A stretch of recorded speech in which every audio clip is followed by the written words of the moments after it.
Chandrababu red book రాజ్యాంగంపై fire అయ్యారు వైఎస్ఆర్సీపీ అధినేత YS Jagan.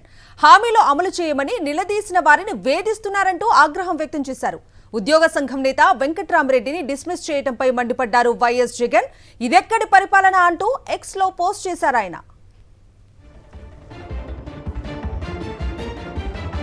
Chandrababu తీరు చూస్తుంటే భయపడ్డారని అర్థమవుతోందన్నారు వైఎస్ జగన్. అధికారం కోసం నోటికొచ్చిన వాగ్దానాలు ఇచ్చారని, సూపర్ 6, 7 అంటూ ప్రతి సభలోనూ ఊదరగొట్టారని ఫైర్ అయ్యారు. ఇంటింటికి వెళ్లి బాండ్లు సైతం ఇచ్చి మోసం చేశారన్నారు. 2 ఏళ్లు అవుతున్నా ఏమీ చేయకపోగా సూపర్ 6, 7 అమలు చేసేశామని అబద్దాలు ఆడుతున్నారని మండిపడ్డారాయన. ప్రజలు ఉద్యోగుల నుంచి వస్తున్న వ్యతిరేకతను తట్టుకోలేక ప్రశ్నించే గొంతుకులపై బ్రహ్మాస్త్రాలు ప్రయోగిస్తున్నారు. అంటే చంద్రబాబు భయపడుతున్నారని అర్థమవుతోందన్నారు వైఎస్ జగన్. ఈ అంశానికి సంబంధించి పూర్తి డీటెయిల్స్ మా ప్రతినిధి రవీందర్ అడిగి తెలుసుకుందాం. రవీందర్,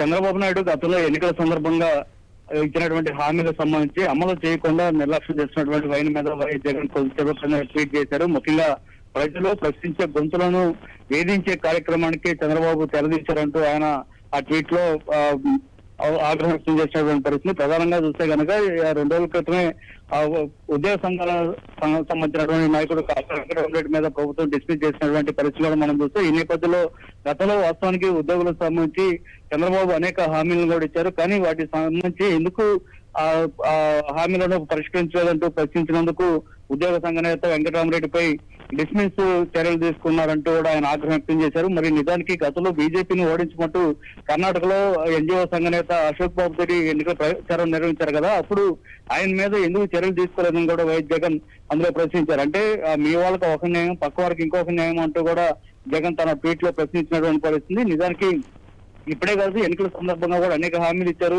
వాలంటీర్లకు 10,000 జీతం ఇస్తారంటూ ఉన్న పలంగా వారందరినీ అధికారంలోకి వచ్చిన తర్వాత తొలగించినటువంటి ఆయన, దీని మీద ప్రశ్నించినటువంటి వారి మీద అక్రమంగా కేసులు పెట్టినటువంటి పరిస్థితులు, అట్లాగే ఈ గ్రామ సచివాలయ ఉద్యోగాలకు సంబంధించి వారు కూడా వేధింపులకు గురి చేస్తున్న కారణంగా ఇప్పటికే 250 మంది పైగా బలవన్మరణం చెందినటువంటి పరిస్థితులు, వీటన్నిటి గురించి కూడా వైఎస్ జగన్ తన ట్వీట్ లో పెరుకున్నారు. ఎన్నికల ముందు అనేక హామీలు ఇచ్చి చివరికి ఇంటింటికి వెళ్లి బాండ్లు కూడా సమర్పించినటువంటి పరిస్థితి. కానీ ఆ బాండ్లు సంబంధించి ఇప్పుడు ప్రశ్నిస్తే వారి మీద మళ్ళీ అక్రమ కేసులు పెడుతున్నారు. వీటన్నిటి నేపథ్యంలోనే జగన్ ఆ ట్వీట్ లో పేర్కొంటూ అనేక అంశాల గురించి ప్రస్తావించారు. ఈ విధంగా అక్రమంగా కేసులు పెట్టి వేధిస్తున్నారంటే ఖచ్చితంగా చంద్రబాబు ఆయన ప్రభుత్వం భయపడుతుంది అనేది చాలా స్పష్టంగా అర్థమవుతుంది. కేవలం భయపడటం కారణంగానే ఈ విధంగా ప్రజలు ప్రశ్నించే గొంతులను నొక్కేసేటువంటి కార్యక్రమం చేస్తున్నారంటూ కూడా వైఎస్ జగన్ ఆ ట్వీట్ లో పేర్కొన్నారు. Kavitha. Right Ravinder, thank you.